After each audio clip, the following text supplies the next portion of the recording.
करिसी बे Anatolia के एक अहम तुर्कमान रहनुमा और सल्तनत करिसिया के बानी थे। उनकी हुकूमत 13वीं सदी के अवाखिर और 14वीं सदी के आगाज में कायम हुई। ये सल्तनत अनातोलिया के मगरबी हिस्से में मौजूद थी और सल्जूकी सल्तनत के जवाल के बाद वजूद में आने वाली छोटी तर्क रियासतों में से एक थी। करिसी बे का असल नाम तारीखी हवालों में ज्यादा वाज़े नहीं है, लेकिन उन्हें उनके इलाके और हुकूमत के हवाले से करिसी बे के नाम से जाना जाता है। वो एक तुर्कमान सरदार थे जिन्होंने अनातोलिया के मगरबी इलाकों में अपनी हुकूमत कायम की। ये इलाका मौजूदा तुर्की के बुल्कान और बालकसिरी के करीब वाक़ था। सल्तनत करिसिया का क़याम सल्जूकी सल्तनत के जवाल के बाद अमल में आया। करिसी बे ने अपने अर्द गिर्द के तुर्कमान कबाइल को मुत्तहिद किया और बाज़ंतैन सल्तनत के कमजोर इलाकों पर कब्जा करते हुए अपनी हुकूमत की बुनियाद रखी। उनकी हुकूमत का मरकज बालकसिरी था, जो इस वक्त एक अहम तिजारती और फौजी मकाम था।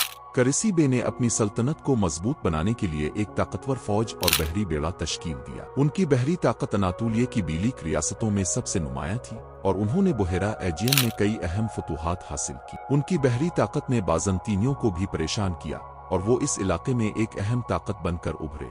करिसी बे की हुकूमत उस्मान गाजी के दौर में कायम हुई। उस्मानी सल्तनत के बानी उस्मान गाजी के जानशीन के दौर में करिसी बे की रियासत उस्मानी सल्तनत का हिस्सा बनी और उसके इलाके उस्मानी सल्तनत में शामिल कर लिए गए। ये इल्हाक उस्मानी सल्तनत के लिए एक अहम कामयाबी थी, क्योंकि इससे उन्हें बहरी ताकत हासिल हुई और वो यूरोप की तरफ मजीद पेश कदमी करने के काबिल हुए। करिसी बे की वफात की सही तारीख मालूम नहीं है, लेकिन उनकी सल्तनत का खात्मा उस्मानी सल्तनत के हाथों हुआ। करिसी बे की रियासत उस्मानी तारीख में इसलिए अहमियत रखती है कि इसके इल्हाक ने उस्मानियों को बुहेरा एजियन में एक मजबूत बहरी ताकत फराहम की और सल्तनत की तौसी के लिए नई राहें खोली। करिसी बे एक ज़हीन हुक्मरान और माहिर फौजी रहनुमा थे, जिन्होंने अनातोलिया के मगरबी हिस्से में एक मजबूत रियासत कायम की।